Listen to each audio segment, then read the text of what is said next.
Establishment के जितने touts थे, जिन्होंने बड़ी लंबी लंबी जबानें निकाली हुई थी, जो एस्टेब्लिशमेंट के दिए हुए इल्ज़ामात अंधाधुंध फेंक रहे थे, वो तमाम नाकाम हो गए हैं।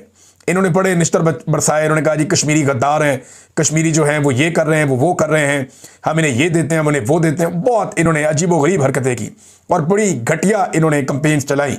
बल्कि ये भी फैसला किया गया कि यानी जो मैंने आपको ऑडियो एक सुनाई थी कि जनाब इस्लामाबाद में इनको मारो, कुटो, पकड़ो, इनको अंदर डालो, तो ये सारा कुछ किया गया। लेकिन इसके बावजूद ये सारे नाकाम हो गए, और नाकाम हुए ये अवाम की ताकत के सामने। तो अवाम की ताकत जो है वो जीत गई और ये सारे नाकाम हो गए।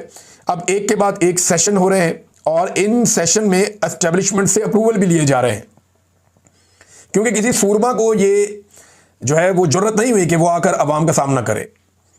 वहां पे कोई सूरमा ऐसा नहीं था जो आकर अवाम का सामना करता।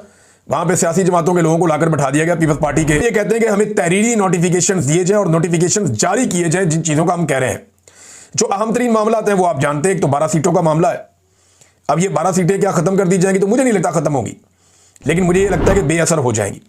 यानी ये जो इन 12 सीटों के 12 लोगों को एस्टेब्लिशमेंट लेकर आती है, कठपुतलियों को, और लाकर उन्हें इख्तियार दे देती है। नंबर एक इख्तियार उन्हें क्या दिया जाता है कि उन्हें वजारतें बांट दी जाती हैं, फंड्स उनके हवाले कर दिए जाते हैं अरबों रुपए के, उनको बेशुमार मुराहत मिल जाती है। तो एक तो ये सिलसिला खत्म हो जाएगा, उनकी सिंबॉलिक वैल्यू रह जाएगी। नंबर 2, ये वजीर आज़म बनाने या गिराने के अंदर अपना रोल प्ले कर सकते हैं, इनका ये रोल भी खत्म किया जाएगा। कम से कम इतना तो होना चाहिए इस मामले में।